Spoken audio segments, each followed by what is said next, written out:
So you're on your arc. You're 241. How are you liking it? It's pretty good, pretty good. Mm-hmm. Liking the combos. Yeah. Getting into it. Hmm When we say combos, you're talking about like the weaving as well for Yeah, offense, like Inspector. weaving everything in. Mm-hmm. What kind of content are you most enjoying? Mostly bossing. Mm-hmm. Mostly bossing. Which one was fun for you, like to learn and actually get better at, and then Um, kill eventually? I think the big one was HMAG. Mm-hmm. That was the big. And then after that, I would say the second one was Lotus. Yeah, the HMega got that knockback resistance in Inspector, making it quite a bit more doable, right? Yeah, I made it so much easier. Oh my god. Yeah, compared to, I think it's mainly Shadower and Arc, I think, who have it the easiest with the power knockback resistance. Other characters have skills like that, but they don't last as long or not as reliable, and then yeah, it definitely gets a lot trickier. You have to start working with up jumps over the blue slash, but then you can jump into a ball that comes falling down, so we don't have to take nearly as much risk. But yeah, it does feel satisfying, I'd say. And what's the strongest things you've killed solo and in a party? Solo, I've killed Lotus, and for party, I killed Lucid. But it felt a little bit more like a thing, so Like a what thing? like a carry. It felt Okay. like a carry, Mm-hmm. because like the party had like a few 250s, like 254s and stuff. So Oh yeah, and you're doing normal, yeah, normal Lucid, yeah. yeah, So you felt like the run was probably too fast. Like if everyone was as strong as you, it definitely would have taken longer, or maybe yeah, wouldn't like even it be was a clear about run. like 10 minutes. I Mhm. think that was a bit too fast. Yeah, yeah. And are there other people like around your level that you think you want to do like the same bosses with? That you know I of, or? haven't found anyone, but yeah, I do want that. That's something I want. Mm-hmm. Like other people who are able to also like do Lotus. Well, you say Lotus is the hardest. Do you see Damien as being harder or easier? For soloing, yeah, Damien's hard. Yeah, because of And the lack of ironically, I being. feel like he's easier in a party. Yeah. But I don't know. Yeah, I kind of agree with that because for Lotus, multiple people, you can have platform breaking, you could have random targeting, right? For Damien, I think it becomes objectively easier because you just do more damage during the binds, which means that he has less time to fly around and become unhittable and that kind of stuff. We do have some tools, you can always save your beast and then wait until he goes in the air and does the balls, and then just put the beast below him, hit him a few times. Have the beast hit him. Then at least you can confirm the damage at that point. Yeah. Or abyssal, that kind of stuff. If you go into it immediately. But yeah, a lot of classes don't really have a great answer to Damien just flying up and taking himself out of the boss fight. It's a good thing Lotus only does that in phase 3 with the purple balls. Otherwise, that boss fight would take quite a while as well. It does mean you have a lot more time to practice against the mechanics, I think, for Lotus, because they're like, in your face, and you have to try to manage your damage during the system. So I think I like the boss fight better, even though it's more brutal in the beginning. And then once you figure both of them out, Damien is definitely easier. Lotus stays more RNG and stays more difficult, especially once you move to the hard version of the boss, because then Damien is just more HP and that's it. And then Lotus becomes a whole lot more hectic.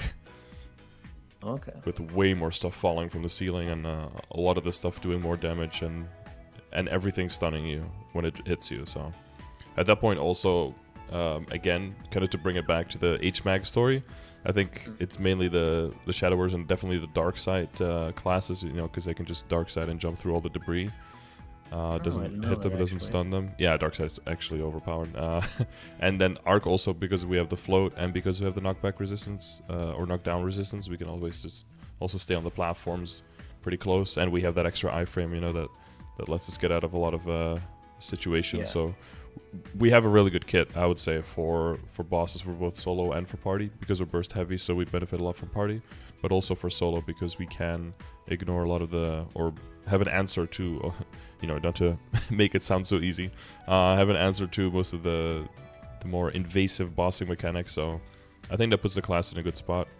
And have you found the changes to the final damage? If you noticed that?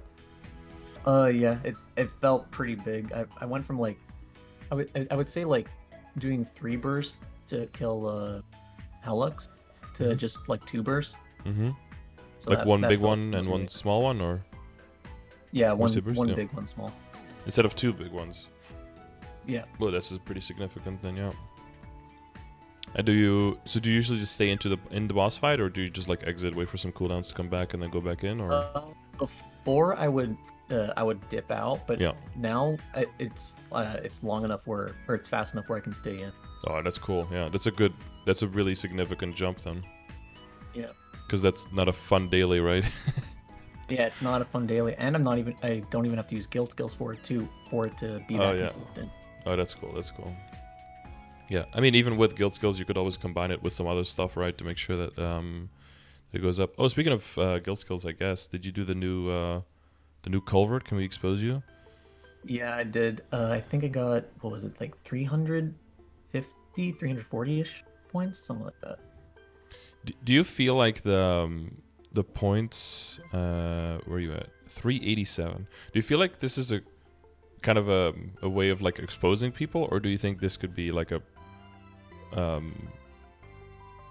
thing that gives you inspiration to be like, okay, maybe I can do a little bit higher, maybe I can surpass this person, like friendly competition? Because I feel like it can be seen as both, Yeah, I can definitely see it being seen as both. Like if it's like a hyper competitive guild where they only want like a certain threshold, it could definitely, I could see it definitely like that, where it's just like, oh my god, I'm not doing enough for the guilds this week, oh fuck, I'm gonna get kicked. Oh yeah. Well, yeah, that would be pretty extreme to look at it. I would say more like, looking at the points, I definitely see there's some people like, oh wait, I'm only like 50 points below this person, maybe I can try again and do like a little bit better, and then maybe I can actually get a score a little bit higher. Not necessarily because you want to beat someone, but because you're like, if the numbers are so close, you're like, maybe if I just change a little bit, it can actually be a little bit higher, And that's probably true until you get to the point where you're like, okay, I did everything right. Like there's just no way, and there's still such a big gap. But I think it's also cool to see how some classes, like in completely different situations, can actually be kind of similar or way further apart than I thought. Like my Demon Avenger always thought was like pretty shit, but the frenzy spots on the ground are actually really, really good. My Demon Avenger so far actually got like, what is it, like the 6th highest score? The 5th highest score? Yeah. So I was actually expecting it to do way worse comparatively, even though I was hoping that the frenzy would do well.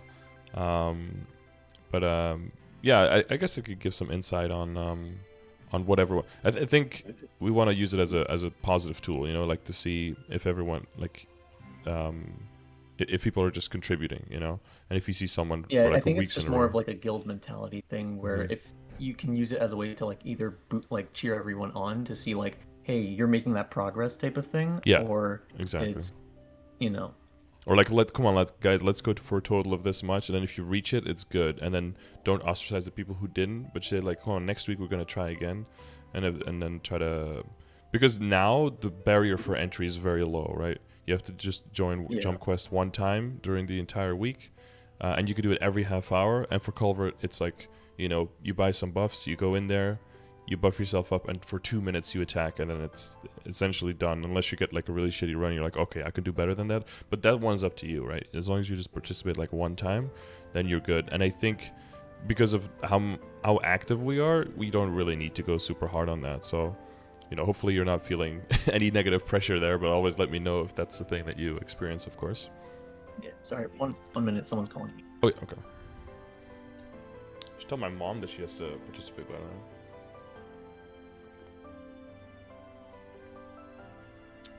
way. Goedemiddag. What up, Wholesome Thomas? That's very wholesome of you. OMG, it's Scardor. What the Scardor is on his channel? Who invited that guy? I'm sending a message to my mom.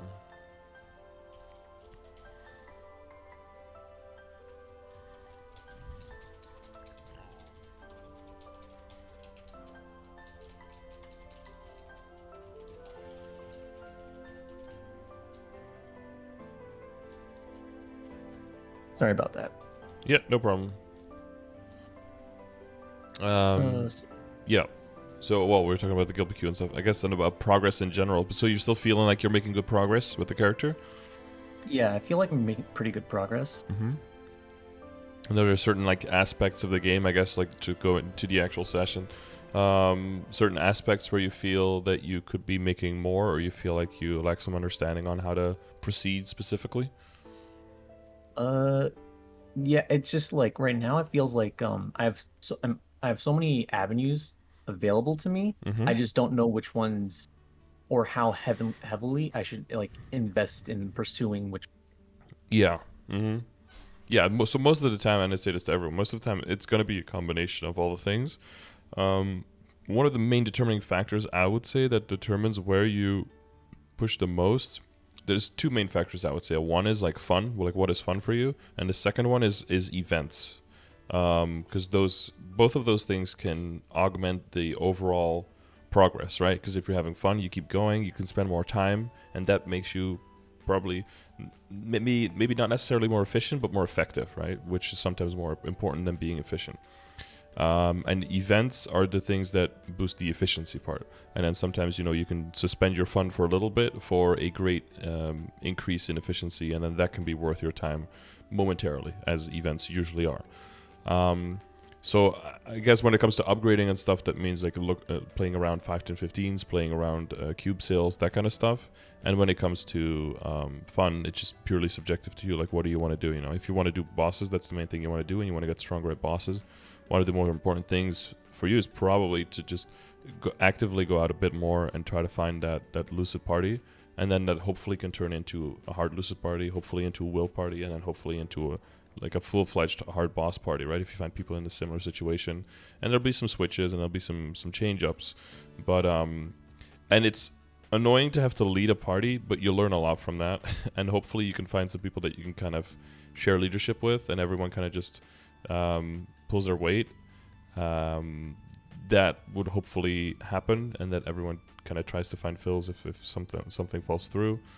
That'd be the ideal situation, but hopefully you can find out within the guild. We're still in growth and trying to keep up the activity and everything. But I hope also with the changes to the culvert, hopefully that more people have more of their characters in. And we're probably getting to the point where more people's like second and third characters can fill these roles for these bosses as well. And then you might even be outgrowing them because they might not have enough time. Like people that I was in my hard boss party with, those people are outgrowing my secondary characters, of course, because I don't have the time to put into those characters as much. And then, hopefully we can fill in the next person. But, of course, the jump going from killing Lotus to doing a hard Lucid is a little bit of a big jump, even if you get all that final damage extra. But hopefully we can make that move soon. But yeah, so we can look at the individual aspects and kind of, play them out one to the other and see what makes more sense. Of course, maybe we can start with the nodes if you want to, with the matrix. Yeah, the node, I think it's mostly just like one big question. As you can see, there's a bunch of what looks like excess nodes. Mm-hmm. I wasn't really sure. I heard that that arcs have like a fifth or like a seventh node that they can like kind of swap in. And I wasn't really sure like how that was supposed to work, or like a sixth node or something. Yeah, so technically if you want to boost everything, you take 6, but then the last 2 slots on the 6th one are basically wasted. If you had like one more skill to boost, then we would take 6 for sure, and then we just have everything boosted. So what a lot of people opt for is to go for 5, and then just leave one skill only boosted once, and that way you create a whole extra space for extra skill node, because we have a lot of skill nodes that are useful, because we benefit from almost all of the decent skills, plus all of our own skills are used in pretty much both mobbing and bossing, by just alternating between them to make sure that our DPM stays high enough when you're mobbing, right? So you basically alternate and rotate between the strong skills. Because of the difference between Spectre and Flora, right? You can always be expected to get good clear on Flora, so we typically use the empowered skills to help when we're in Flora mode, and then when we're in Spectre mode, then the Spectre, the area of effect of all the Spectre skills basically takes care of the map clear at that point with the additional movement in the skills. So it's always a good idea to just have more space for yourself. And we can go into the details, but so the main thing is that the choice there on which skill you don't double boost is typically the choice between Scarlet Drive and Unstoppable Impulse. and so that kind of will depend on your playstyle on which one you do. So if you're more inclined to use Unstoppable Impulse for mobbing, and you want to make sure that it keeps killing, then people tend to boost that one. If you're more likely to do the animation canceling, so you have lower ping, and or like the attack weaving, right, of the Scarlet version, the Spectre version of the Scarlet. I don't know the exact name. I think it's just Scarlet Drive. Yeah, but like if you're in Spectre mode, I don't know. It's like you have like Unbridled Chaos and something like that, whatever. Swap. Yeah, because then if you weave it in, you want to make sure that it's fully boosted if you're putting it into your attack rotation, right?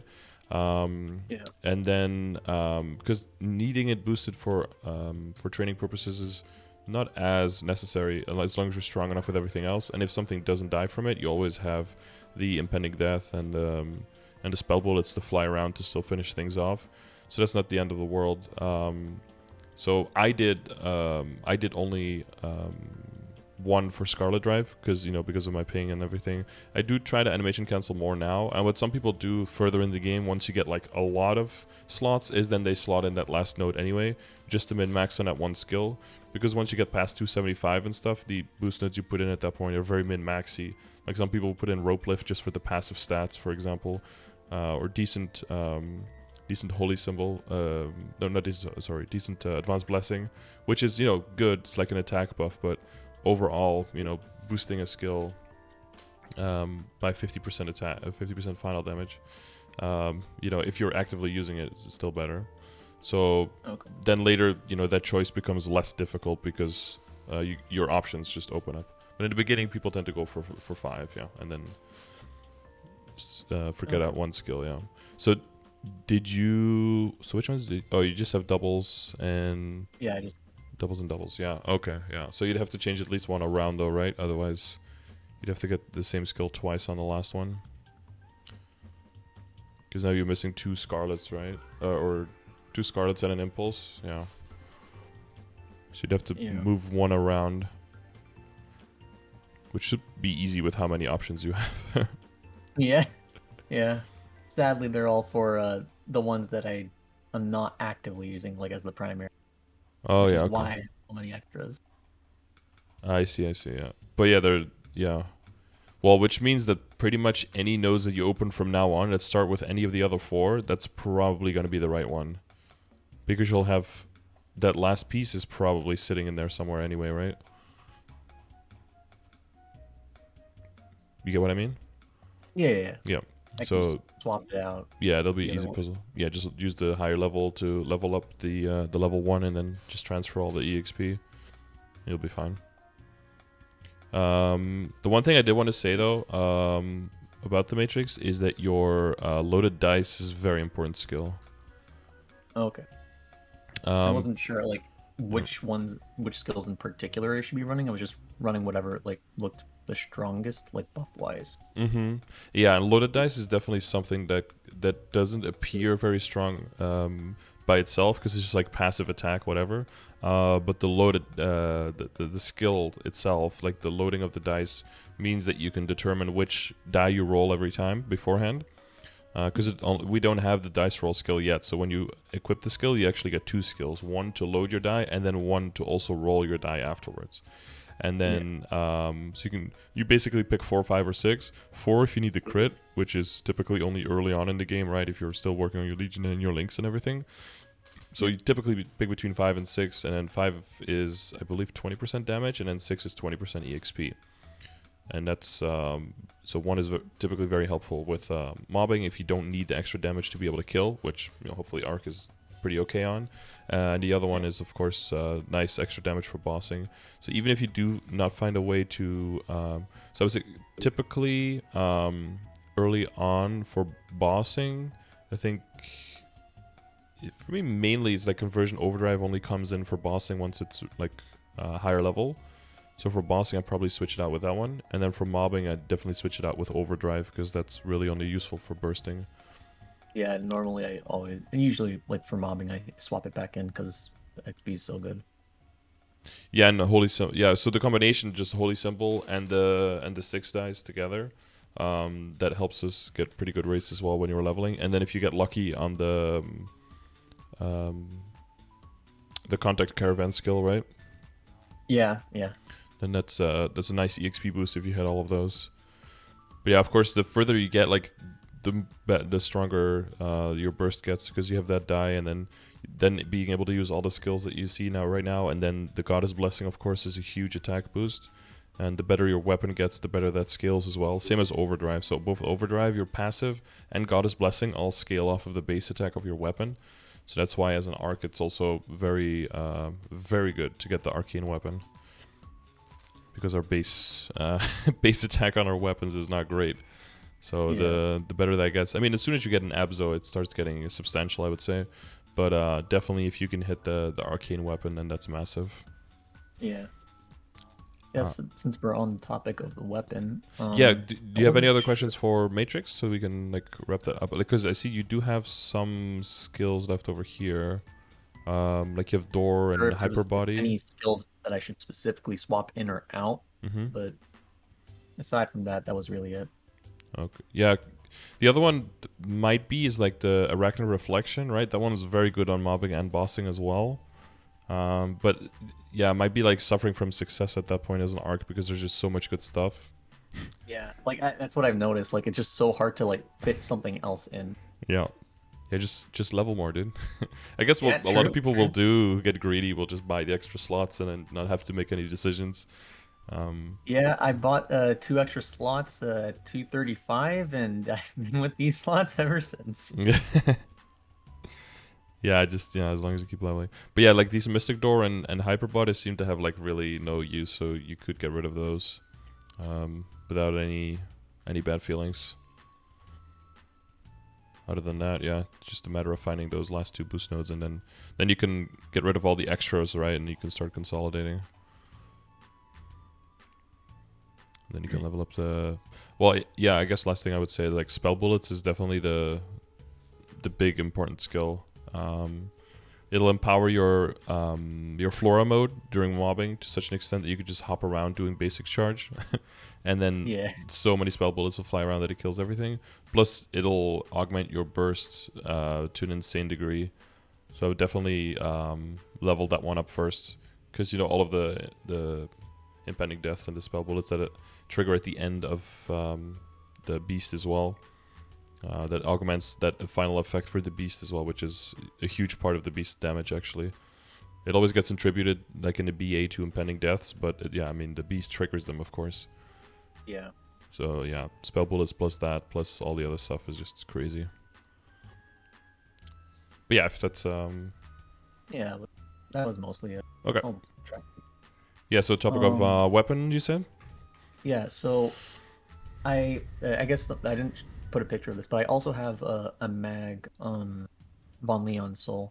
I wasn't sure how to like deal with the weapon, whether I make a replacement of a new Absolab, if I just kind of skip it and go straight for Arcane, if I say hold the mag soul and wait to and just still get a Arcane weapon, or not Arcane, Absolab, like a new Absol anyways, and just go for legendary potential. Wasn't really sure like how hard to go into that.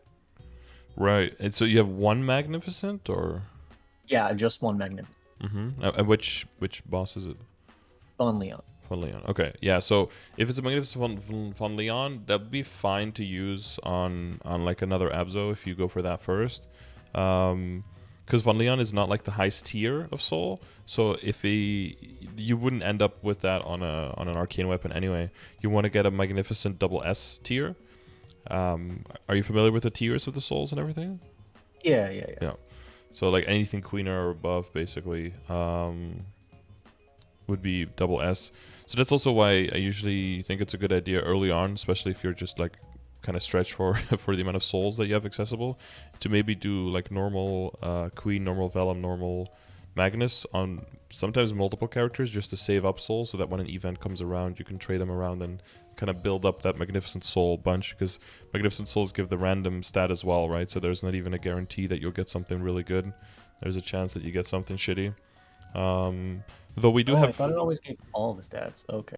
Yeah, no. It gives one of them. It rolls one of them at random when you use it. So Oh, that's why okay. you want a bunch of them. And since it's so rare and you have to wait for the magnificent events basically to pop them, it's a good idea to do some extra bosses.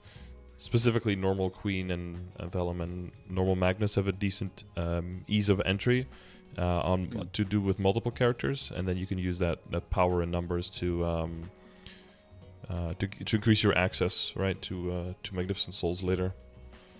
Because yeah, it's some people just use one and then they get their 3% attack or their 12% crit, and both of them are good.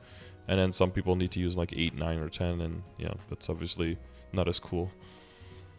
Gotcha. Yeah, if they give all the stats, then yeah, then you probably want to keep the Von Leon for the weapon. I understand. Yeah, I wasn't that. Okay, that makes so much more sense. Yeah. Okay.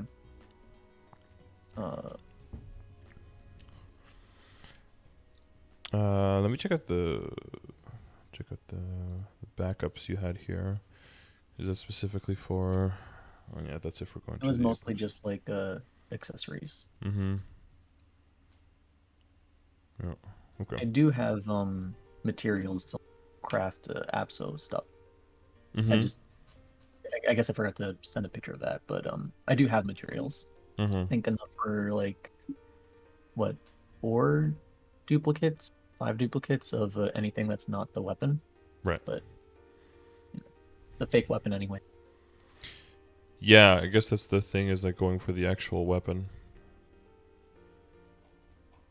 That's it's probably worth, right? Because I mean, if you're just getting started up on Lucid, then it's going to be a bit before you can afford to make the weapon, or get to do the hard bosses and get a chance for the drop. Okay. So I think you'll get the mileage out of that before it becomes like a crazy expense, I would say. Okay. Well, let's do the peripheral stuff first. I guess this all makes sense. You know, do you have any questions about like hyper skills or anything? I don't think so. I just left it there in case there was something that was like abysmally wrong that I was not paying attention to. I like to switch out the enhanced spectral healing with the swift creeping terror. Oh, okay. Since for training it's basically an AoE map clear, and it's an iframe for bossing.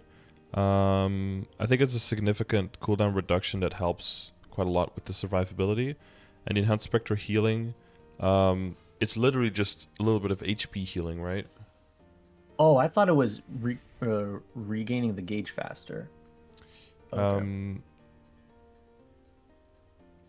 Yeah, there's fuck, let me double check. Arc. Or is it? Hang on. There's one, or maybe you don't take the top one. Hyper skills. Maybe I'm confusing it for another one. Definitely don't take that last one, because that one is like weird. Yeah, that one.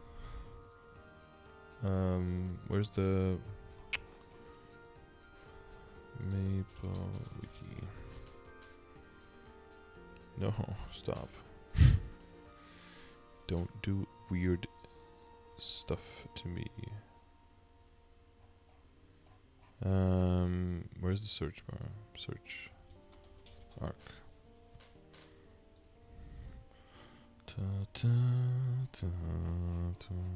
Oh wait. Should be able to tell here. Hyper skills.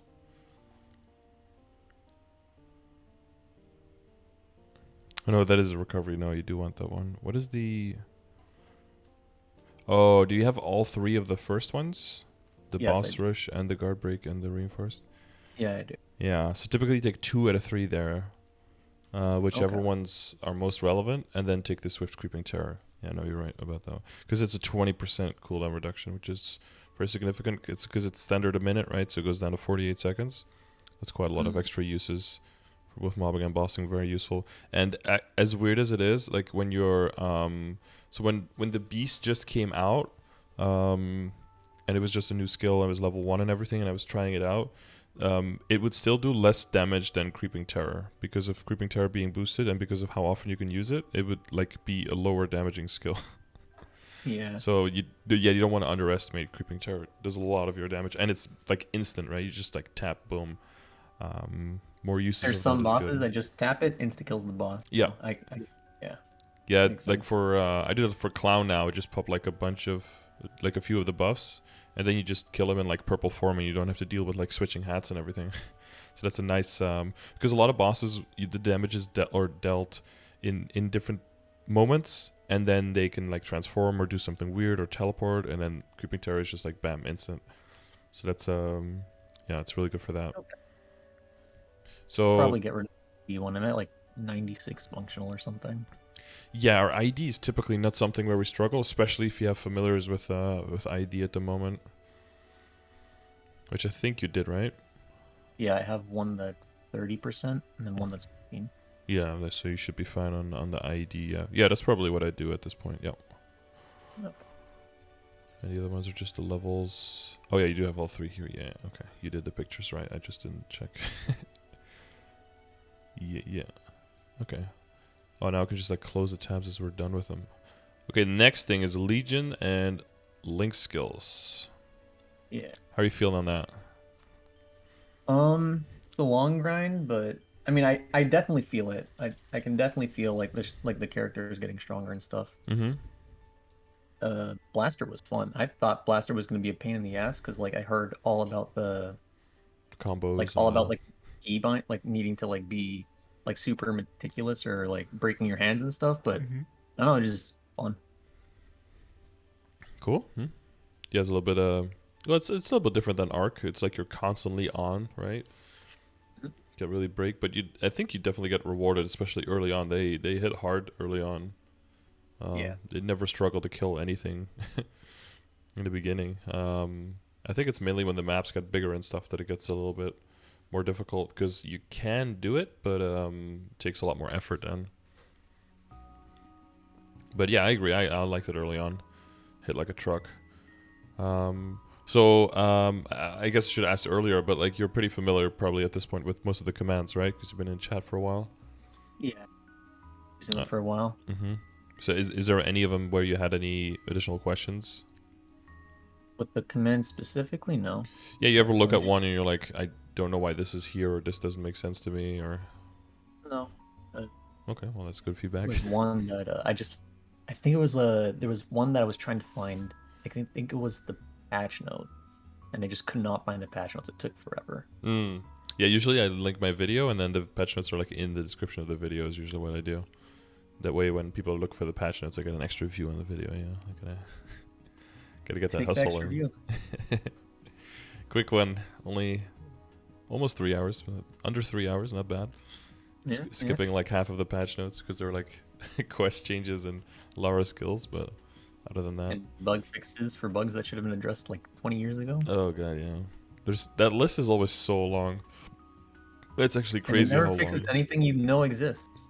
Yeah, or the thing they say they fix is like broken again a week later, and then oh.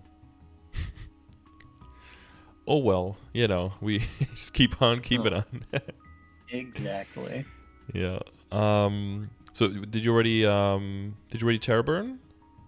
Not yet. I was planning on doing Hero because I was planning on making one of them a boss mule. Okay. The other one, no clue. No clue. Maybe Luminous, just because the level 3 link's really good, but I heard their mobbing's really good, so I don't really want to waste it on that. Yeah, I think the mobbing is good. Some people don't like how much they slow down after a while, but I think all the characters slow down after a bit, and Luminous still has it, I think, relatively easy compared to a lot of the other classes. Yeah. There's definitely some level 3 links that might be a bit tougher to get to, but yeah, if you have anything that you wanted to make another bossing wheel, maybe? Yeah, because like I was planning on getting Hero to 220 for like to give it like, you know, the whole treatment, Absolab, Yeah. the temp CRA, and then I was planning on getting the Lar to 20 and giving the weapon to Evan just because like nostalgia. I mained an Evan in the past, so I wanted to give that one a little bit of special treatment, maybe make that into a mule as well.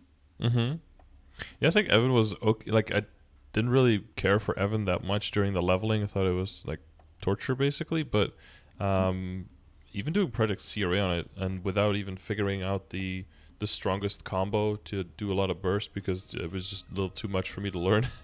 Yeah. Even without that, it was surprisingly strong. A lot of the mages really surprised me in that they seemed like, okay, they've got like a bunch of twinkling stuff going on that's mainly focused on killing a lot of monsters in maps, but their damage on single target is actually, for none of them was it actually disappointing. It was pretty decently high for all of them, so Yeah. yeah, I I'd saw a say few of I think it was Sacrix's video mm-hmm. on like the mobbing patterns from Evan, and I was just like with like all the upkeep you had to do was Mm-hmm. crazy. Yeah, there's a lot of buttons. I guess it's also a bit more stringent if you're on a frenzy totem because you have even more monsters that you constantly need to clear, right? They come back faster. So Yeah. hopefully, I don't know if you go to the same maps. You probably do slightly different rotations, but I think that the same concept is there. That it's about like throwing out skills to one side, throwing out skills to another side, and there's definitely a scaling effect because I think you want that. What is it, like wind flash or whatever? Like those little those wind circles you throw around. Yeah, you want wind blade. Yeah, you want those to start killing, and then once that starts happening, then your rates start getting pretty crazy.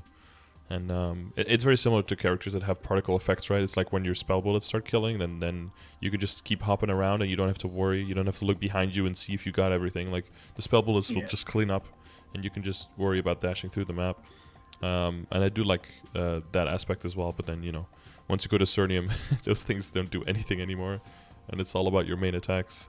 Because even now after the final damage changes, I looked, but I think my spell bullets do less than a quarter of the HP of the burning Cernium monsters, so you can't really rely on them. Maybe if if something barely doesn't die, a spell bullet can finish it off, but it's not definitely not the main killing the main killing thing there that it used to be. That's why I like Not your main Labyrinth. farming tool anymore. No, definitely not. No. If you do the the old now I'm blanking on the skill. Like you put the extra spell bullets on, right, for a 5th job.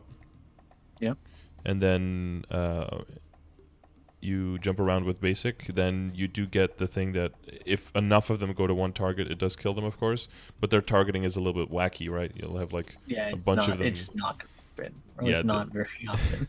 The AI on that should be better. I mean, for bossing it, there's just one target, so it doesn't really matter. But for mobbing, the AI could definitely be a bit improved. That they're like looking for different targets if they know that one thing is already going to die. But I don't know. How is the spell bullet going to know that something is going to die before it hit it, right? So Yeah. you can kind of tell. But yeah, I guess no questions about like general order of doing things. Wait, for the second Terror Burn, you didn't have an idea yet? Literally no clue. Literally no clue. And Like as I said, maybe Lumi, but other than that, I have no clue. And there's no other character. Yeah, at that point you'll also be doing the Lara, because that one's getting a lot of support stuff as well, right? So that'll be an easy level 200, probably up to 210 or 220, probably just get carried by all the stuff she gets. Yeah. Or he gets. And I think you can make male Laras, I think. But yeah, you can. I made mine female because the hair is better. I think it's what a lot of people do, just because the NX and the looks on the female characters tends to get a little bit more love from the looks of it. Yeah. I typically like, it's just a weird thing. I just like having like the quote unquote like canon look, like whatever their splash art look is. I like trying to imitate that. I see. Yeah. I love like the double color for like the Kana hair. I don't know, I think it has like a nice touch compared to a lot of the other classes where it's just like one solid color. Yeah, it was really nice when they did that change. I didn't even know they changed it, and then I made a Kana, and oh, that's nice. Oh yeah, I see you got the Cadena hair and the Adele is the same one. Yeah, I see the pattern now. Yeah. And the Keen, yeah. Yeah, I mean you're still under 40 characters, right? So it'd probably be a good idea whatever you do. If you're looking at from Legion level point of view, to do a character that you don't have yet. So honestly, do you already have Lumi? Or am I looking over? No, I don't. Yeah, if you don't have one at all yet, and there's not really anything else you're looking at, I thought Lumi was pretty strong for CRA as well.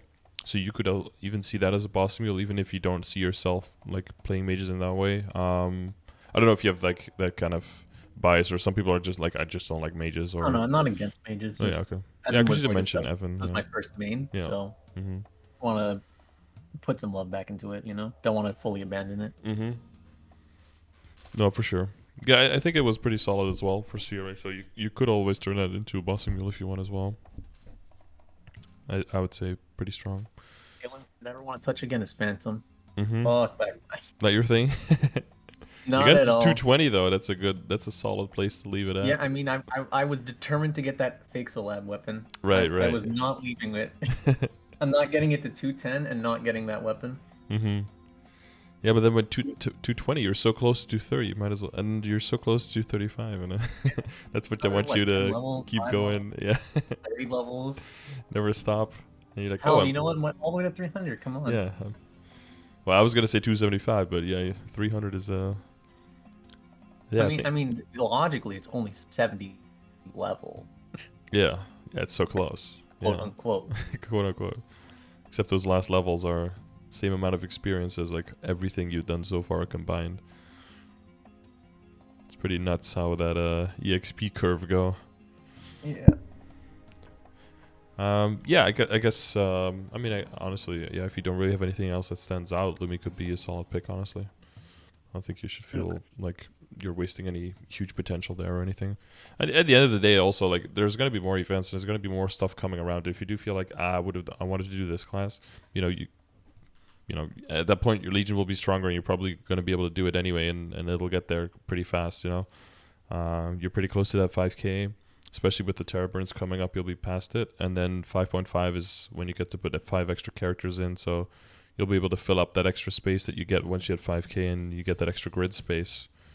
So I would say the Legion is coming along quite nicely. I don't think you're missing anything there major or that you need to work on anything super hard. I think it seems right on pace, right? You don't feel like it's taking up too much of your time, like a healthy amount? No, I usually do like maybe 3 characters a week, and then aside from that, I'll always do Zoccom every day on all the characters. Mm-hmm. And those on the bottom guys here. Yeah. The Blaster and the Zoccom gang. Yeah, Zoccom gang. They've got all the poisonic weapons. Oh yeah. Those are the true endgame weapons. I always thought they were psionic weapons, and I thought that sounded really cool. And then I read it, it was like, oh, poisonic. Wait, that sounds really weird, actually, now that I think about it. He has no poison mechanics, yet they're poison weapons. Yeah. I guess he has kind of like a green shield at the end. That's like kind of greeny, but yeah, other than that. Shield, a giant green Rubik's Cube. Fuck, yeah. Kinesis has that. Yeah, he's Kinesis before Kinesis came out. I think there was someone in chat one time who was like, I keep dying to Zakum at the end. It's like, because I'm dodging the green thing and then he jumps on me. It's like, oh, you have to stand in the green thing. It's like, oh, I thought it was an attack that killed me. That's like, how that works? Yeah. I still didn't know how that worked. Because the first time I was like, oh, I see like a green thing. And I jumped in it and then I didn't die. So then I concluded that was what I needed to do. But I guess you could have just as easily thought like, oh, that's an attack. I need to dodge it. And then you die. But I mean, with what I've seen, fucking like Gollix insta-killing me from outside of his attack range, I have no idea what's killing me. Yeah. You don't even see the breath when you're in the corner, right? You're just dead.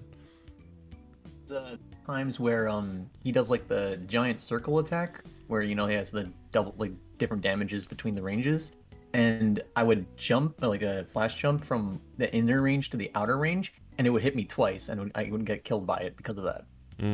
Oh, yeah. Yeah, I love the skills that don't one-shot you, but that can hit you twice at the same time, and then still one-shot you. I love those skills. Like the poison in Seaval, and the like the beams in normal Cygnus, if it's not a full... if it is a full screen, that kind of stuff. It's like, oh, cool. They can still get you. Okay, and then other than that, I guess together with the characters, the link skills. Do you have any questions about that? But things to move about to? Links, typically, no. This is also like my general layout, like for when I'm doing boss, by the way. Yep. Seems reasonable. I guess the bravado is the one where you're probably contemplating switching, I'm guessing. Yeah. Because of the IED. Out, at least for Lumi when that comes. But right now, I don't really see anything that's like good enough to really switch it out for. I don't really have anything else that matters, I guess. What do I usually use?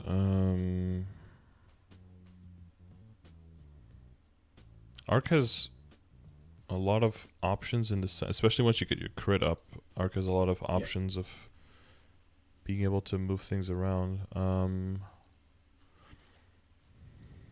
Oh, they're all alphabetical now. Oh god, it's not my favorite. I have to relearn where everything is. Let's see, 1, 2, 3, 4, 5, and that's your 6, I guess. 7. Yeah, because the other one is, well, yeah, you probably just throw in Light Wash, right, when you do get that, and then it's an upgrade for your IED, especially in place of Bravado.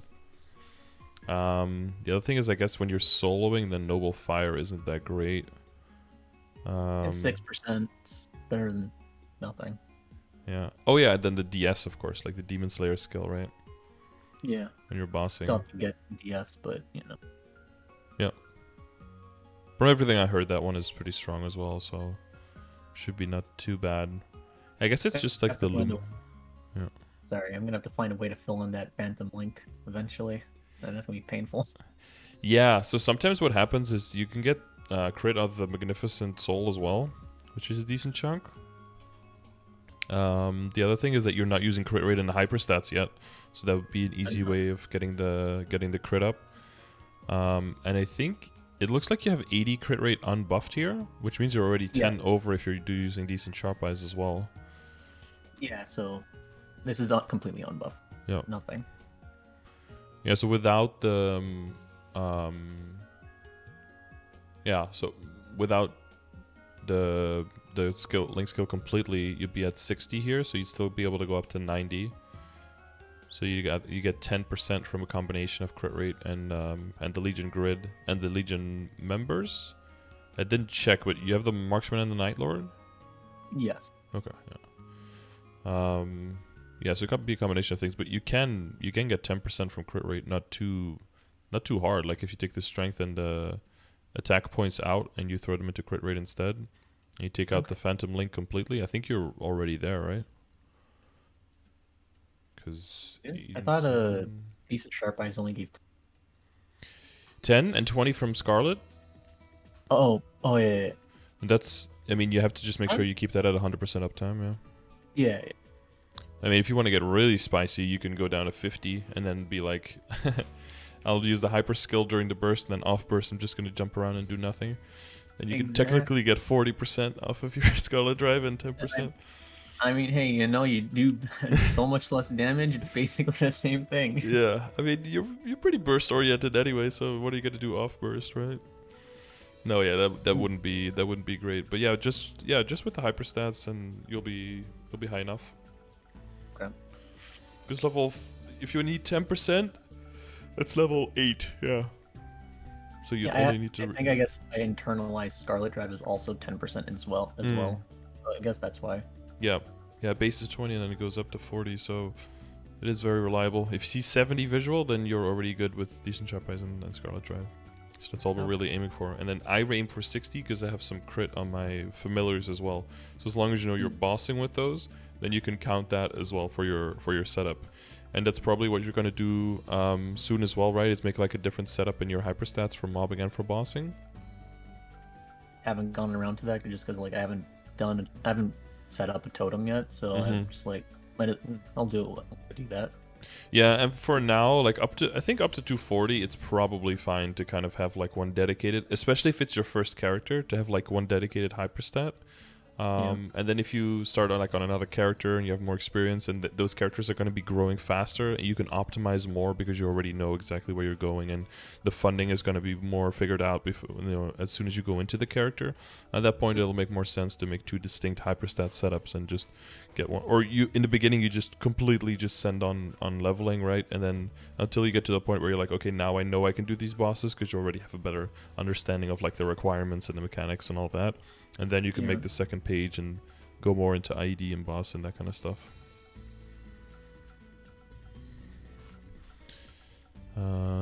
Yeah, so crit. But yeah, crit and IED is always pretty much figured out for us. We have high enough sources all over the place, so you don't need to get super meticulous with where you need to get everything.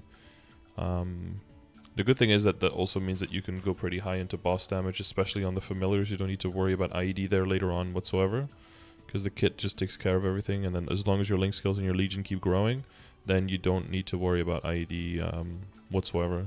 So that's really nice. Yeah. Well, first I have to get another boss damage familiar, right? Yeah, yeah, exactly, yeah. Because during our burst we get that extra 20 IED as well from the Abyssal, so we're always on a good track there. Okay, well yeah, other than Link's, anything that's left will just follow automatically from finishing all the characters in Legion anyway. So I think we can move on from that. So are you actively training at Spiders now? Yes, actively. You like it there? Yeah, it's so easy. Oh my god, the rotations are so easy. It's just left to right and up and like looping. It's just a loop. It's so beautiful. I remember that doing it in Labyrinth back in the day. I thought, yeah, I liked that a lot. It was just like a perfect rotation. What was it? It was in Morass, like the 2 shadow map. Oh my god, that was cancer.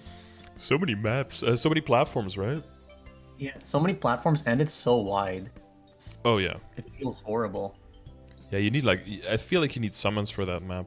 Some people like the lower level Limina maps as well for Arc, and it's also really wide, and you're dashing just from one side to the other and then teleporting back to the other with the built-in map teleport. But I don't know. I feel like if you're using a totem, I feel like the monsters have already respawned back behind you for so long until you get back.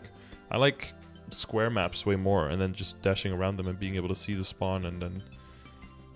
Yeah, it kind of reminds me. I think it was a choo-choo map that I think everyone doesn't like. It was the fly-in map where it's the one after that people use where it's like one platform that's left and right. I like using the double platform one because I would insta kill the ones on one side and then use the what is it, the charge, the unstoppable impulse to get to the other side, wipe that side, go back, they'd already respawn, and then what is it, abyssal in the middle, and then that kills everything. Yeah, that's why I like the square maps, because, I mean, maybe even in the grander scheme of things, it's not as important, but it just feels satisfying to just abyssal in the middle and just destroy the entire map and just have a sip of water while you're watching your your work unfold. Oh, it feels so good. Just to get your hands off the keyboard every once in a while, I think is nice. Also, I think it allows me to go for as long as I can, because you don't have to be on all the time. You can, like, stretch a little bit, you know? Yeah. It's a nice little breather. Yeah, in exactly. Your our totems. Yeah, you need to get a little break sometimes. So these are the only ones that were worth keeping? I mean, yeah, I have others, but like I just like I have like a few other uniques, but oh, my character is all black because now he's covered in shadow. Oh, he's covered in a red outline. Oh yeah, love those. You're gonna love it when you hit like 30% boss with one of those lines, and then that becomes your bossing familiar, and then you have to deal with that being your character look the whole time.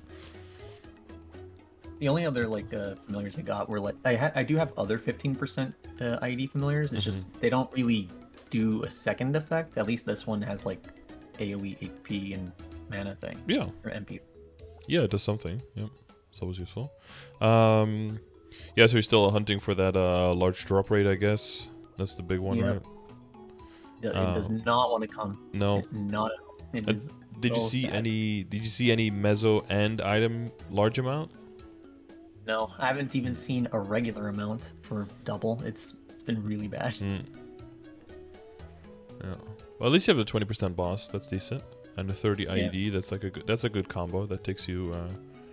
That's very good. Yeah, like we said, the IED is not as important for Arc, but that can also make it so that you don't really like. A lot of classes still. Maybe if they don't need it 100%, it'd still be nice to have one line of IED on the WSE, and then if you hit a 30% IED, then you definitely don't need that, and then you can just move on. So that saves you a lot of money in that way. In that regard. You have no idea how many times I rolled over. I think it was 40% IED with a line of 30% IED on top of it. On the emblem, probably, or no, on the secondary. On the secondary, oh yeah. Oh And man. then I would see like 3% strength. That's like, wow, so much Yeah. strength. Amazing. So strong. Were you there when I was rolling my my secondaries on my Adele? I think it was an Ardent no. Mill trying to roll. Oh man. Wait, no. like- Oh, no, I was thinking of I think it was the Battle Mage one where you like insta rolled it. Oh. No, I think I was they were on legendary, but I had the standard one, and then I had the Princess Snow one. So you know, obviously you want to get the best bossing stats on the Princess Snow, and then the other one can be attack, so that you can use it for mobbing.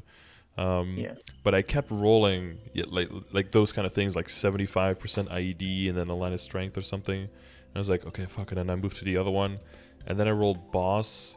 IED, and I was like, okay, fuck it, and then switch again, and then I rolled boss IED with like 2 primes in there, I think, like 40 boss and 35 IED and 30 boss. I'm like, oh shit, okay, and then switched again, and everyone was like, how does he keep hitting these things? And I'm like, I want attack.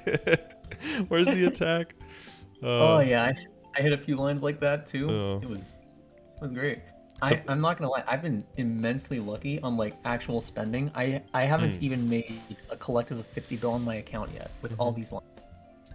And like that Princess Snow pack, the secondary, I think I made it on less than 2 bill. Mm-hmm. Which Yeah, I you want found, those. the emblem was my first roll. Yep. Yeah, Kinda like, whoa. sometimes people be like, oh, 18, I want to get that 21, and then they'll spend like 4 or 5 bill to get to 21 the first time. Sometimes you see 18, you hold on to that. That's the move. Even if the top line doesn't give you anything, that can definitely be. 200 C18, it's like, you know what? This is not too bad. Yeah, exactly. Just keep that for a little bit. And then I have my rings, and that's where shit gets real. Every single ring, I want to get to legendary. They all roll insanely good stats. It's ridiculous, and I'm like, I just want legendary. Just give me legendary, please. Yeah. Every single one of them, or at least all the ones I'm equipped with, have at least 18%.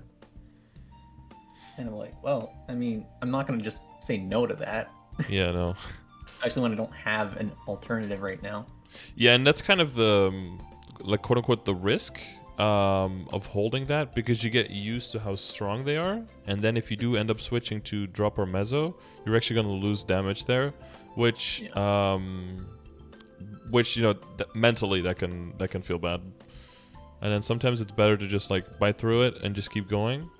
But it definitely depends on how much money you're working with at the time. Because if you're like, okay, I don't even know if I'm getting a legendary, and then you hit something good on unique, you're like, okay, I'll just keep it on unique.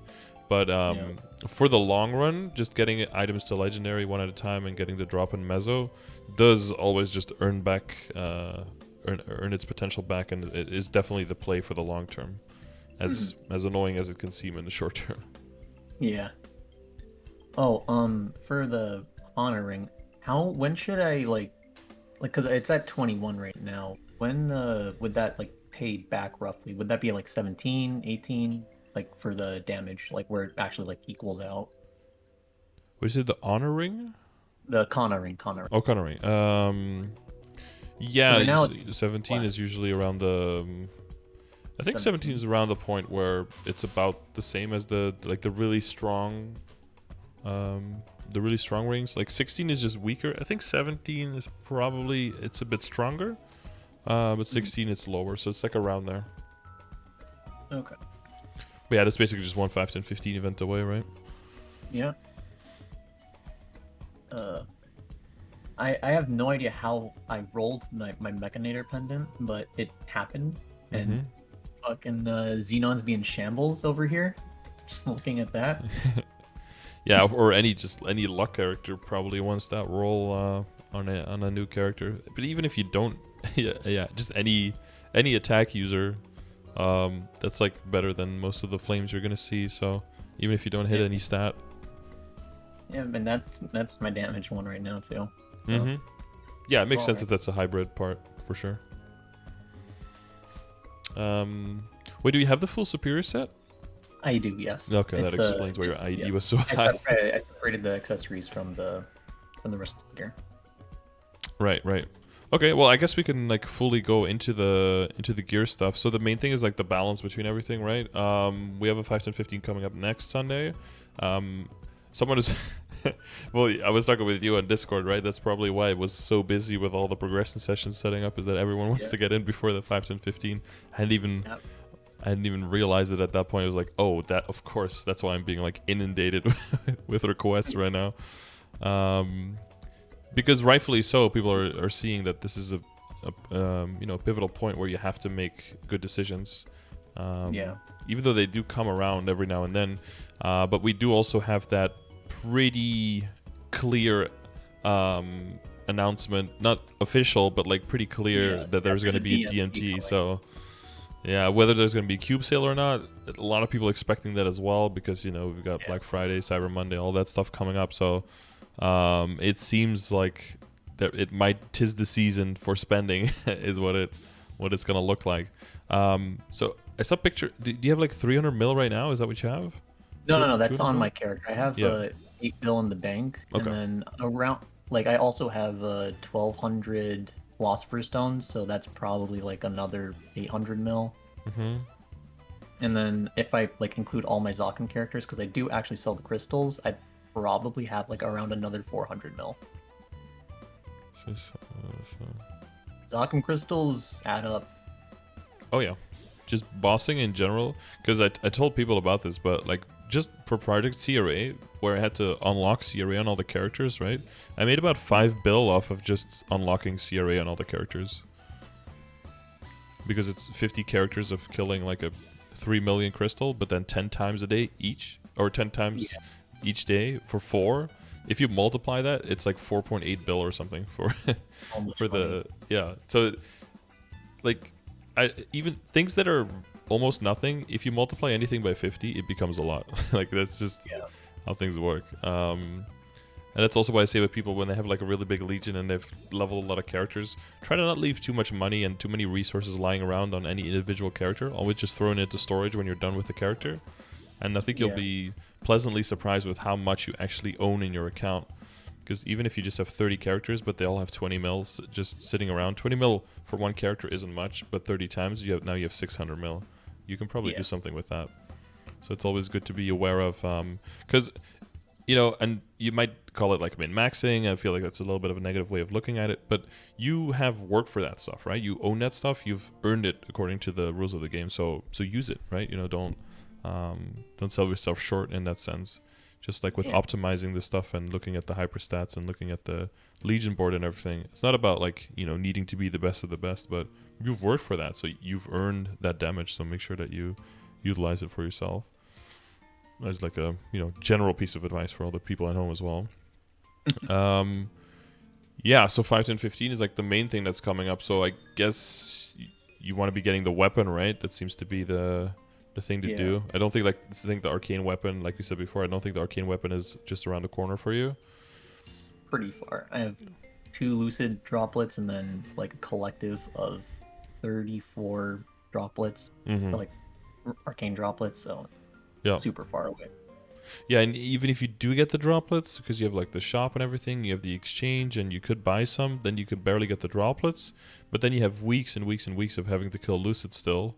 So it doesn't even make sense to buy too many droplets. So as general advice to most people with the current event going on, definitely try to get as many of the event currency droplets as you can, but you don't necessarily have to buy the meso ones, even though they might be very alluring, because what KMS did after the event is enable a shop in Reboot that allows you to buy as many droplets as you want all year round. And you will also get like the regular shop discount if you're in a guild and all that stuff from those. So you can actually get them cheaper and unlimited afterwards. So you definitely don't have to feel pressured to buy them from the Meso shop. But yeah, the event currency ones, of course, are like pretty much free. And if you add all of that up, that's like 5 bill worth of droplets that you can pick up, right? Yeah. So that's definitely good money. Yeah, so it may be the weapon, and popping all the Abzo to 17 is what it looks like, because a lot of the other important stuff already got there. I guess the tattoo, and then, some of the accessories up to 17. 5, 10, 15, like a few months back. That I was able to like barely participate in, and I got kind of lucky, so. Yeah, so you got almost all of it, except for the reinforced ring, you got everything pretty much there, right? I just got, because I had a superior ring from before the Gaul exchanges, so I just didn't get a reinforced ring until like 2 weeks ago, 3 weeks ago. So you bought out the pendant, Yeah. and then after that the No, reinforced. the pendant yeah, sorry, the pendant I bought. Yeah. Pendant I bought. Oh, so you got the yeah. So you bought the ring from with at like the old cost, and then the pendant Yes. at the new cost. Yeah. Yeah. You transferred all your coins that you had since then. Yeah, I did. I only had like 100. Oh yeah, so that's But, only you 1 week of clicking. Yeah. I mean, Yeah. it's still 100. 100 coins is 100 I mean, coins. it's more than when it's than when you're using hard instead of heller. Mm-hmm. Yeah, that's definitely true. The income for hard is very rough. Yeah. Takes you a lot of weeks to get anywhere. Hey, you know what? I got the belt and the earrings as drops, and I got a backup for the earrings too. So Okay, pretty nice. that's a very good start. Very, very solid. Yeah, so I guess that's gonna be pretty much all your money, right? Going into 17. Yeah, I wasn't sure like how much I'd be able to spend in like if I should like if I should go into like spend everything on 17, or if I should like spend some in cubing because like I have a lot of uniques and below as you see. Yeah, And the whether I should- Abzo is still epic. Yeah. Yeah, honestly, I don't mind uniques at all, especially not if there's if there's a Star Force event and you have things so perfectly prepared for that. That's why, in the progression grid, it's like a general rule. It's not like you have to do this before this. Like if an event comes around and you're positioned so perfectly for it, then you wanna overspend on something. But it's not necessarily a bad thing because you'll overcompensate by how quote unquote bad your potential is at that point, and your potential can pick up later. If there is anything where it would be important to spend a little bit more on the potential, I would definitely look at the weapon if you're getting that one, and if there is a cube sale, trying to get something decent on the weapon, and then maybe the gloves because you can get critical damage on legendary, right? But other than that, I would just fully send on the Star Force. Okay. And even then, for Star Force, you can also say like just get everything to 16, like the guaranteed upgrade, and then just then from there on try to get up to 17. Like if you are a little bit more stressed for cash, then try to go up to 17 one item at a time. And if not, you leave them at 16. Even just the 15 to 16 on this many items is going to be a decent upgrade. Okay. Yeah, never have to worry about that one.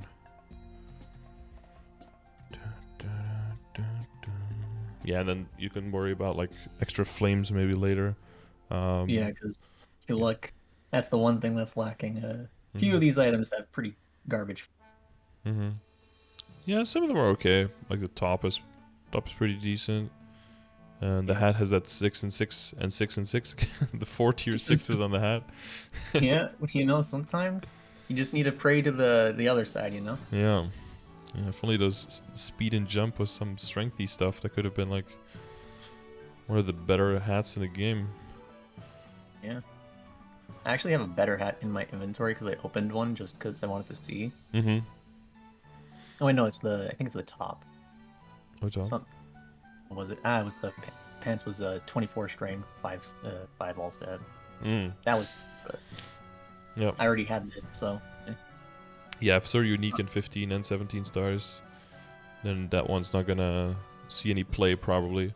Some people unironically did that when even if they had like items at this level, maybe even legendary, just because if you have like thousands of pieces, you just open them all up and just see if you get any like insane flame, and then maybe even if you level up your alchemy when you fuse, you can also get some pretty good results out of fusing, and fuse them all together. And then if they hit like some insane flame that is basically worth billions or maybe even trillions, like mathematically, then they will just upgrade that one instead and just leave the old one. Never getting better. Yeah, you're never rolling that, like trying. That's just not gonna happen.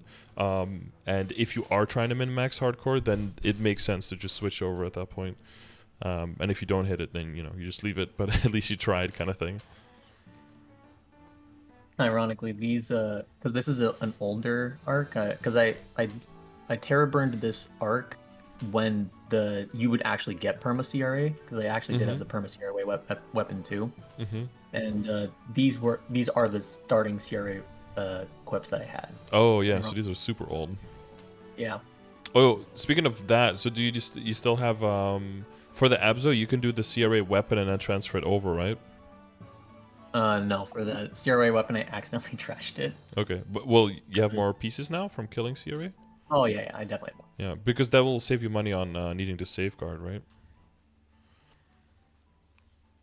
So during 5.15, you can get it just up to 16 on Fafnir, and then transfer it over, pop it back up to 16, and only safeguard the last SAR. It'll be cheaper for the Abzo weapon. Yeah. You know, save a little bit where you can. You know, otherwise those pieces will do nothing. You know, and So I'll have them do something for me. yeah, exactly. That way they can finally return some value. Yeah, I don't know why my green screen filter is acting up, guys. I don't know. I don't know.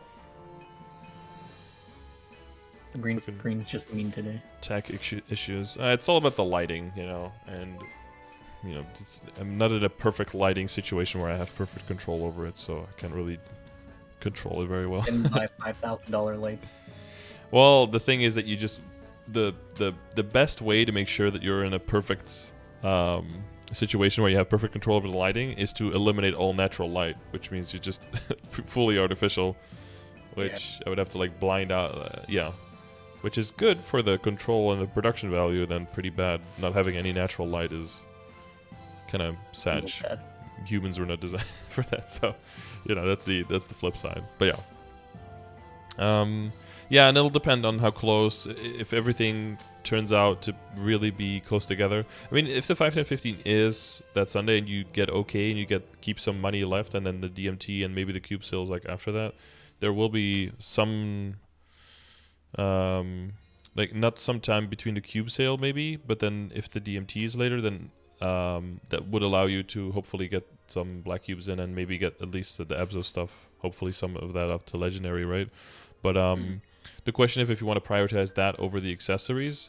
So I always feel, because you're mainly making all of your money off of this character, right? Yes, this is your main source of income.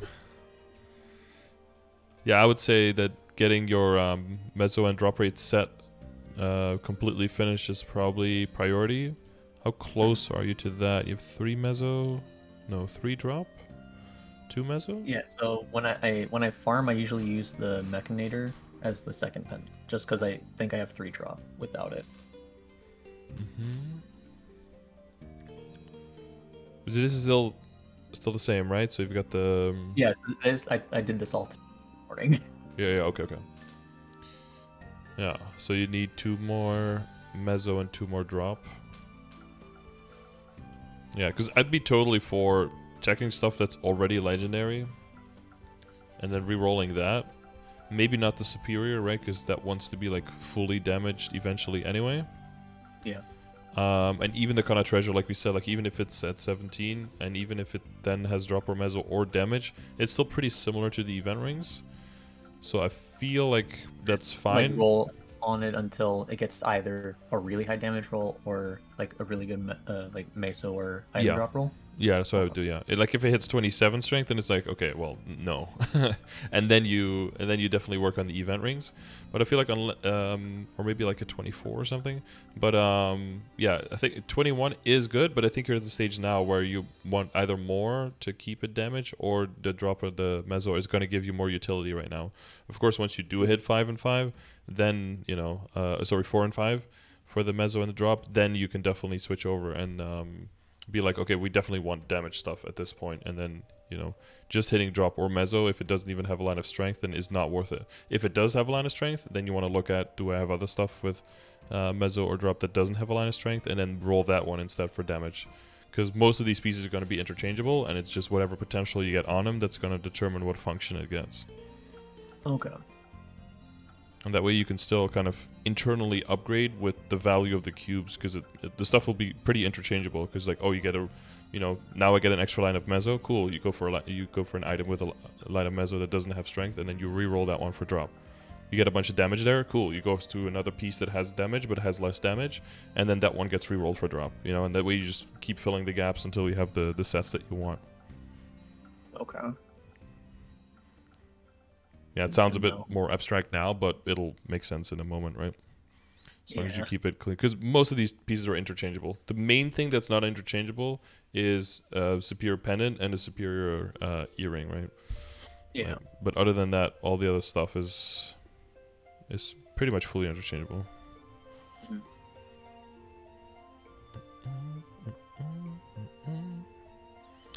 But you got a good set of rings. Yeah, that's the ones on the red. Was it right? Spoons.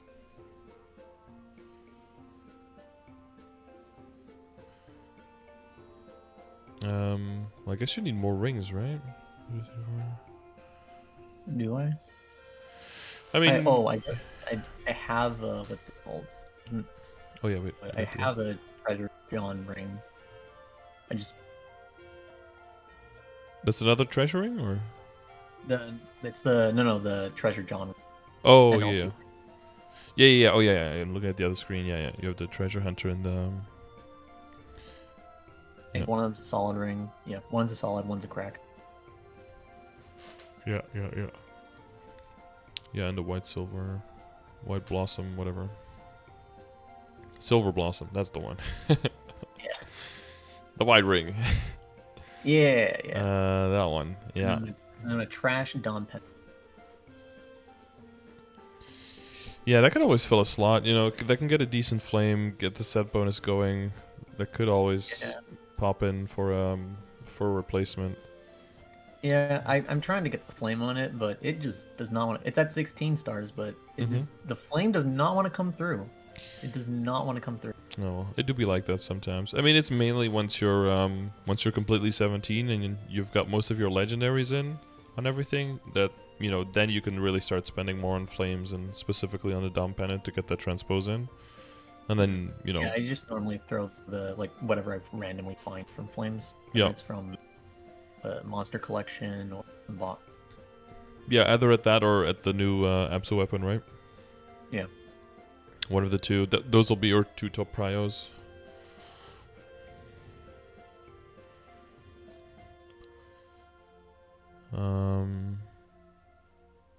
Yeah. Yeah, so maybe one of those rings has to come. So whether an extra ring has to come up to legendary or stuff, like that depends first on what you end up rolling, right? And then if you do roll end up, like the Connoring probably to just something else. See what I. yeah, and then the reinforced probably because it is unique, but it doesn't have any stats right now. So if that gets to legendary, you get something useful. Yeah, I would prioritize just always what is already on the highest tier and be like mainly the thing you're looking for is just drop or mezzo. And then if you get that, you move on to the next one. You have too much drop or too much mezzo, look at the items that have drop or mezzo but don't have strength and reroll those first until you get your set completed. Once you get that set situated, then you basically work on the Abso stuff until that's all finished, and then you specifically look for the bossing and the drop rate set, and you start splitting it out more. Because in the meantime, you will have made more money while training because of the drop and mezzo set, and then that money will come in on the next event to be like, okay, now we can go hard. Or not even event, but maybe the next time you just decide to buy a bunch of cubes, and then really split up the two sets and have specific sets. Yeah. So usually on new characters, I'm also fine with rolling drop or mezzo on a superior Golix ring. But if you already have 9 dex and 21 strength, I'd probably just keep that for now, because you are pretty close to that transition anyway. So that would feel like an unnecessary detour to like try to roll it and then roll right back maybe in like a month or so. You know, that seems a little bit silly to do that. So for that one, I would make an exception here. Because it's always, you know, it's always like how big of a potential upgrade can I make, and how long am I going to have that upgrade, right? How long is that change going to make you revenue? Those are always the two most important questions. And for the second question, that Golix ring is just like that's a non-starter there, so that doesn't make any sense to tackle that one. Yeah, I had a line of like meso and like 9 strength. And I'm like, I feel like I want more than that. And then I rolled into 21. It's like, okay, I'll settle. Yeah. Yeah, so like under ideal circumstances, what I would do is like I would have kept that until I had like the full set, and until like I spent everything also on Abzo to try to get the potential up there, and try to get the probably the flames up a little bit even on Abzo first, and the 17 star on there, and then when I was really splitting up the accessory sets into like drop and mezzo, then I would have been like, okay, I want to get more damage on the superior. I'll try to roll one of the other rings first to make up for the mezzo loss, and then once I hit that, then go back to the superior and aim hard for damage, something like that. But you know, it's not like it's wrong what you did. I mean, it's just like a slightly different priority, which just means that you plan around that. You know, not with most of these things. Yeah. I just wanted more damage at that time. Yeah. No, that's perfectly understandable. I mean, that's basically what this game is all about, right? Is making people want more damage, just throwing harder obstacles at you, and making you want to be more strong so you can defeat them. I mean, hey, if you can't kill it, you're not going to get the meso from it, right? No, exactly. So, or the drops that make you stronger, that make you kill other things faster because you get stronger. It's almost like a cycle thing that keeps coming back. Yeah, I wonder why. It's weird how it works that way. Yeah. Yeah. Oh, I wanted to ask. So how many of each item do I get, like for meso obtained and item drop? Is it like 5 and 5, 6 and 6, 5 and 6? How's that split? So meso stacks up to 5, and more than that just doesn't count. So 5 meso obtained, that's the best you can do there. So typically people do is 5 meso obtained, and then as much drop as you can together with that. So you have 9 accessories, so that can get these lines. So typically 5 meso 4 drop is like a good starter. And then sometimes people will look for what can happen definitely is if you're making all of this, that you end up with something with double lines, with combination lines, and then you can end up with 5-5, or you can end up with 5-6 or something. But the main thing is that, and then once you do all the other gear, and then once you're done and you're mainly just doing a lot of bosses, and for mobbing you're in no trouble whatsoever because you can kill everything. Sometimes what people do is we'll make even more accessories to try to go for the 10 drop lines, because like drop on equips stacks up to 10 lines, up to 200%. So then sometimes people will go for full drop set, mainly for the end of bosses, or to do full bossing, weekly bossing, and just full drop rate gear. And that's when it gets a little bit confusing, because people say drop gear and they mean like a drop meso combination. But if you're like bossing and drop gear, you typically mean like 10 lines of drop. So that means you need at least 1 double line and all the other accessories to have 1 line of drop. So at that point, you're looking probably at getting like 14 accessories or something prepped. That's a lot later on, probably, where you get like them having them be separated.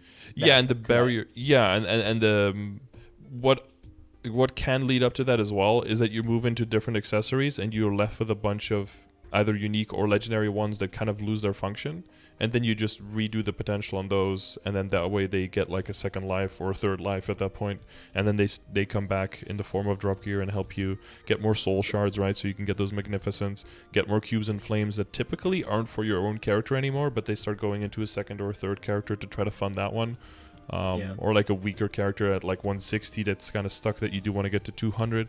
That way you can brute force a WSE to unique and to get some nice lines on there to really just push that character forward without needing to dedicate like a bill or a few bill at the potentials, but instead you can just get that value out of the boss drops that lose their value on your main but still maintain that value on an alt character. Okay.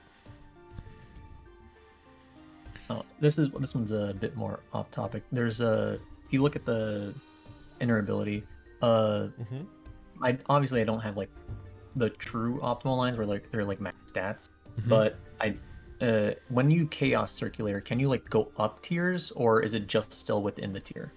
Chaos is so chaos and black are within the tier. Regular circulators can go up. Okay. Yeah, and there's also like that legendary circulator, but I feel like that's a way too expensive for reboot. That's more of a non-reboot thing because they need NX to roll on their inner ability, so like that's very expensive for them, and anything you can do there to not have to spend NX is like a good thing. But for us, just free rolling to unique and then using some circulators from the cash up, like that's the easy way to get legendary for us. So that's kind of a bait for reboot, I think. But yeah, the chaos and the black, they maintain ranks. Yeah, that was because I wasn't sure if, like, I'm not going to do that anytime soon, just because, like, the 4% meso, I wasn't sure if I should, like, quote-unquote, chaos circ so that I could get it to, like, unique and then get it, like, within the tier like that, or Yeah. Yeah, no, honor Chaos roll. keeps the top one green, the middle one. Not only does it keep the tiers, it also keeps the exact line, right? So it's only if there's fluctuation, if there's variance within the existing line in the existing tier, then it rerolls to a random number within that tier for that specific line. Yeah, like the attack could go to like maybe 17 or 15 or maybe even 20. I think 18 is the lowest and 21 is the highest, I think. Or maybe 17 exists, but like, yeah. But for that specifically, if you check the inner ability, command, there's also a list there for like all of the possible outcomes for inner abilities. And then that one allows you to just look for the line, look for the tier, and see what the variance is. And you always want to use that as input to decide whether you want to use a chaos or not. In your situation, I would say... Sorry, the idea is still the same though, right? Where it's just re-rolling the actual number, not the... Not the tier? Yeah, it rerolls the number within the tier, yeah.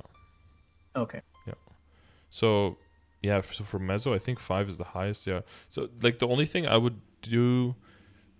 I wouldn't touch the inner ability at all, unless you're specifically looking for, like, the +1 passives, which is, like, the best in slot for Arc. But then I would probably lock...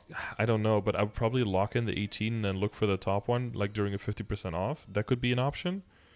If you really want to commit to that.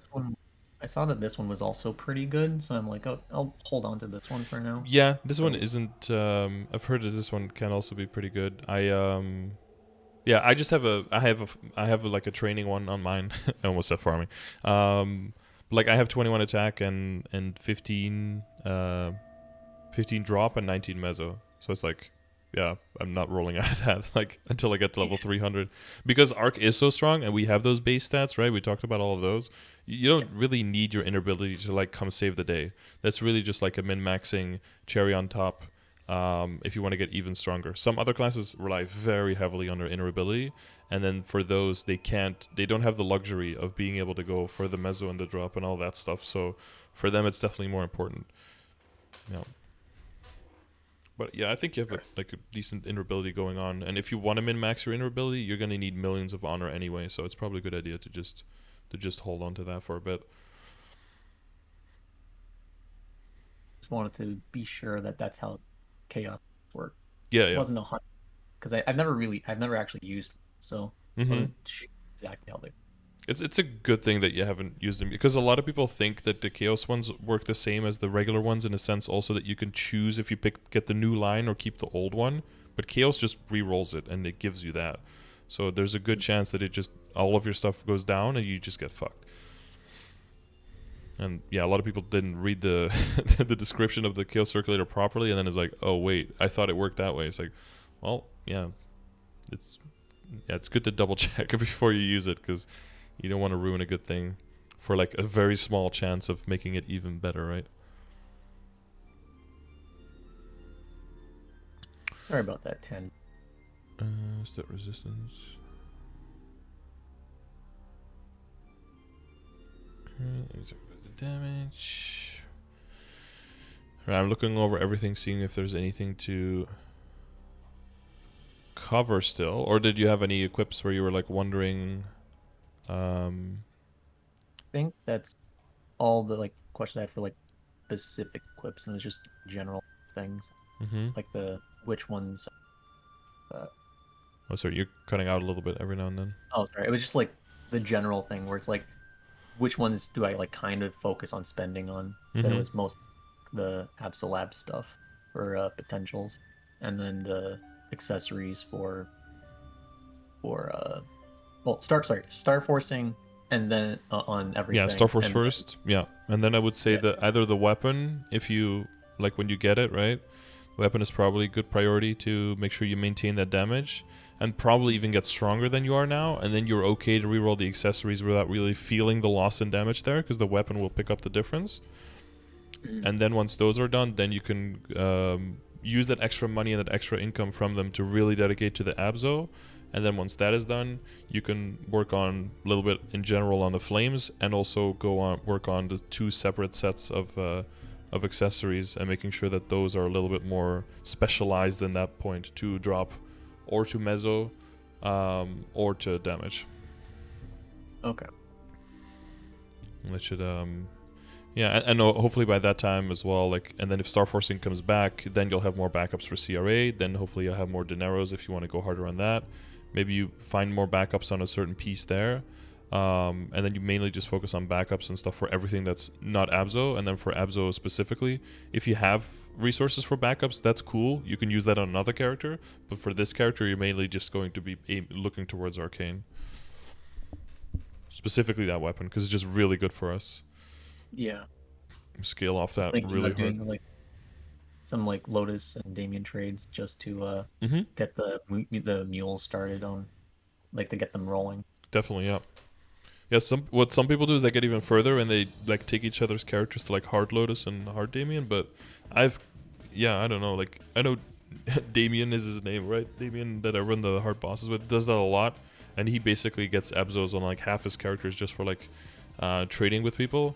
I haven't gotten a single Abzo drop on a single character on any of the runs I've ever done, and it just doesn't happen for me. So it's just not a it's just not a thing that I do. I think I've gotten one. Did I get one shoulder one time? I don't even know. I think I bought that one because I had like a unique potential scroll and I wanted to use it on something. I don't think I got a single item one time. Which is just Something funny is that I thought that Lotus and Damien always dropped 2 of their like currency thing, because every week until the very last week I was farming for my Absolab, they dropped 2. Oh yeah, you're like, oh, I just need 2. One more week. They dropped 1 instead. Yeah. Typical. It's like quest items. You're killing and you're like, oh, you're getting all these quest items, and then you need one more, and then it just won't drop anymore. And you're killing like 50 monsters, and then you're like, okay, does it even drop anymore? And then suddenly like 4 or 5 of them drop at once when you only needed one more. It's like, oh, thanks, dude. Like, it just happens with bosses as well. It's I think they guarantee drop 1, but there's like the better your drop rate is, the higher chance that you actually drop 2. And then when you do the hard bosses, I think it's always 2, but like a decent chance for 3. And I don't know if they might even drop 4, but I think like it's pretty much 3 if you have some okay drop rate. But of course, by that point, you don't need the drops anymore if you're doing the hard bosses. Yeah. So it's like whatever. That's a little weird. I just saw that Mesa obtains number. That's a little bit different. That's a little bit interesting. Yeah, I think if you actually have the full meso gear and everything on, because it works multiplicatively, because the base goes up because of reboot, right? If you actually, I thought that was just a glitch. Okay. Yeah, no, because we have so because it works multiplicatively because our base is basically 600% of non-reboot. So if I put my meso obtain stuff on, yeah, see, it'll go up like 100%. Oh, okay. Because it's 5 times the efficiency. That works so differently than I thought. So now I'm at 1,004% without my meso coupon. Those meso bags are worth a lot more. Yeah, exactly. Well, that's why the meso obtain looting an individual. Yeah, if you ever go to non-reboot and you try to kill monsters and loot the bags, you're gonna be if you don't have the meso obtain and just a non-reboot, you're gonna be disappointed. Yeah, I remember those days. Oh, little drops. Yeah. I remember merching. Oh my god, I think I would merch like 6 hours straight and like get 2 people to buy from me. It was horrible.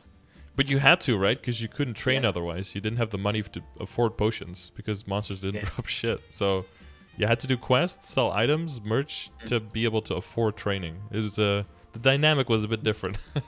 Yeah. Something I also didn't realize. This is more compliments to you, actually. I didn't realize how important potentials were until I started watching your stuff. Because on the other server, I was like, oh, I have CRA because I bought CRA from someone, right? It had like shitty potentials, right? But I bought CRA. Oh my god, I have CRA. I'm so I'm gonna be so strong now. No idea why I'm not dealing any damage to anything. I see your videos. I'm like, oh, it's because my character's weak as fuck. Yeah.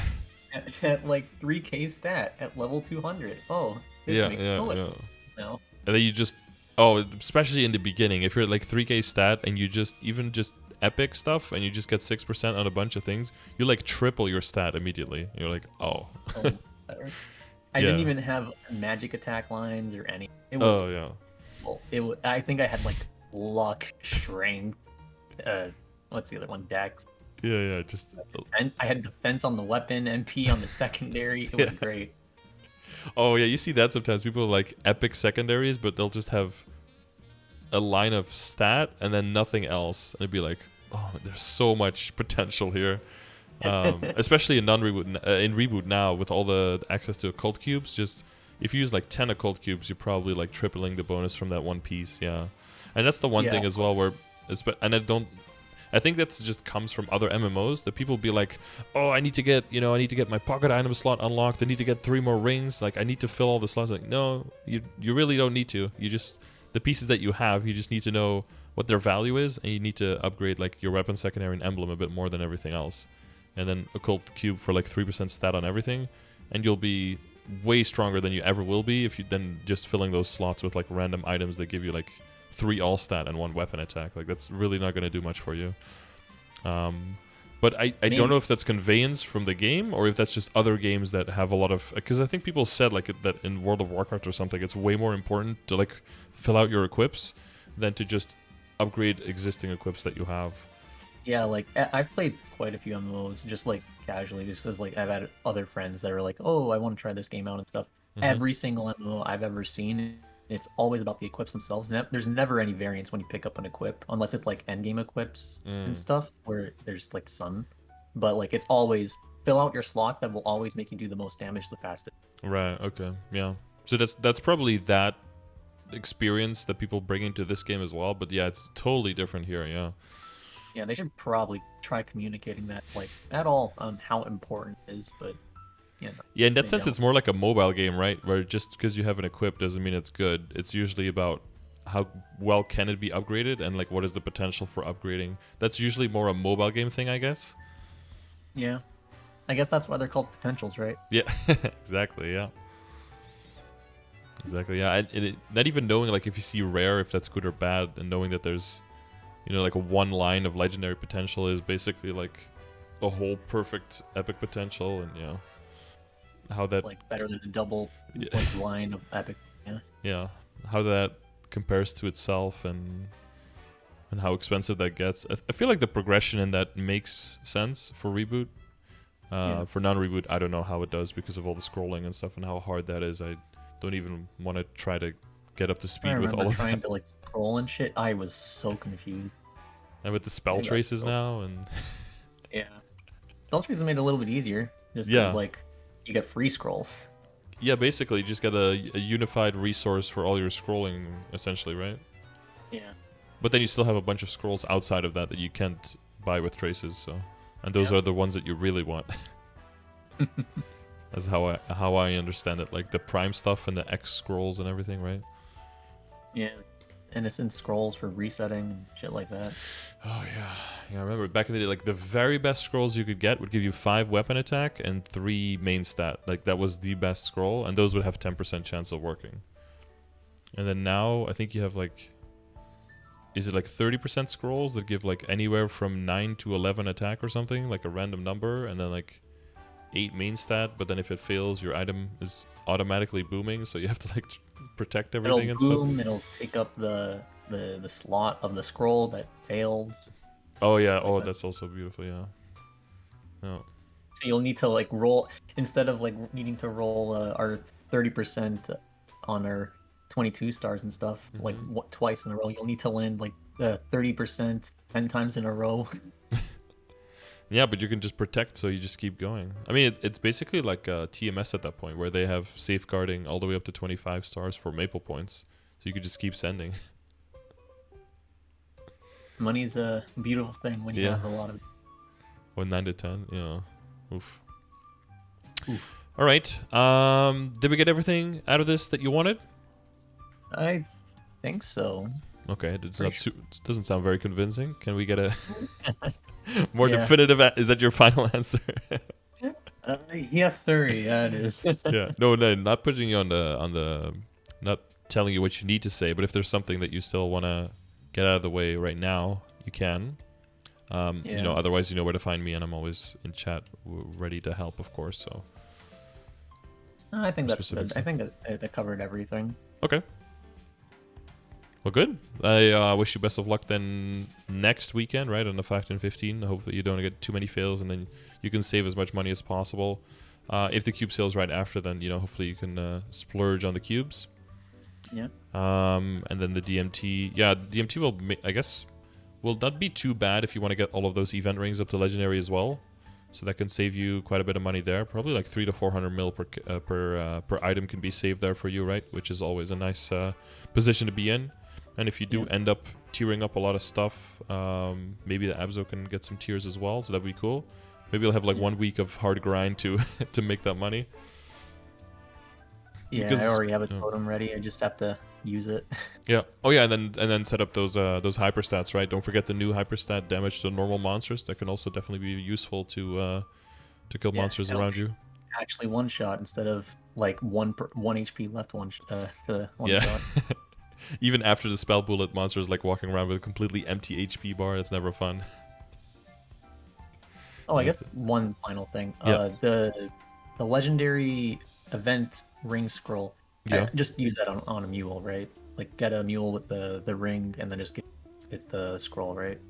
Probably, right? Because I guess you have all of the ones unique already that you want, and you can't get any of the new event rings at this point. Yeah. So for this guy, yeah, like it would still have that value, but if there's also a DMT coming, it definitely have the most value on doing it on a character that you eventually want to boss on, or maybe want to have as like a side character, and then you have a legendary ring ready to go. Yeah. Okay. Yeah, that seems like best value. Yeah. Okay. All right. Thank you. Okay. Yeah, no problem. Best of luck, and I'll see you around in the guild and everything. And good luck on the culvert score. Let me see that progress. Yeah. But maybe this time I won't forget to use my consumables and my exclusive spell. I definitely didn't forget that a bunch of times. Yeah, I think on every character that I did a culvert so far, I think I had to do it 3 times because every time I forgot something. Or like on the hero, finally, okay, now I did everything. Oh, I didn't enrage. Oops, that's like the most important skill. Well, yeah. The whole stripping of buffs before going in, I get the concept, but it's really annoying for some classes versus others, especially if you need to like build up stacks on a target for something. Yeah. I feel like they could just, remove specifically the guild skills, because that seems like it's the only problematic thing.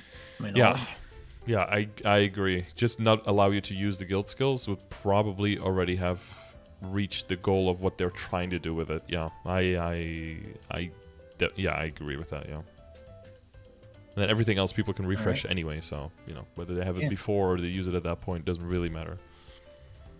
All right. Yep.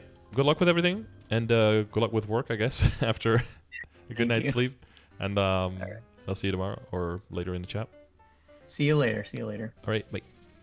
Bye. All right. Well, is my mom here? Oh. Right, that was another session with our invoker from the guild. Our arc getting places, going places, making moves, making schmoves, money moves.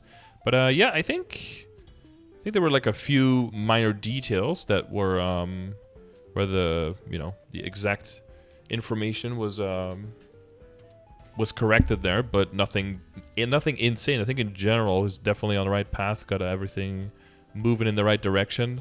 Just like some minor tweaks here and there, but yeah, it's always good to get a double check on where to spend your money, especially when we have that stuff coming out. So the people who heard about the DMT and are unsure, basically there was a little bit of a bug where people had the box like on the here, right? Like the reward box thing. There was a pop-up there also for DMT announcement that they could check which day they wanted to register for the DMT, just like the last DMT for the people who haven't been around. Basically, DMT became a shit show because too many people were doing it at the same time and cubes just wouldn't go through, or the cash up would crash people because too many people were buying cubes. So what they did for Reboot, because Reboot is so populated, what it did is you could register on certain days to get the DMT effect on that day, and then the DMT would happen during set hours on all of those days.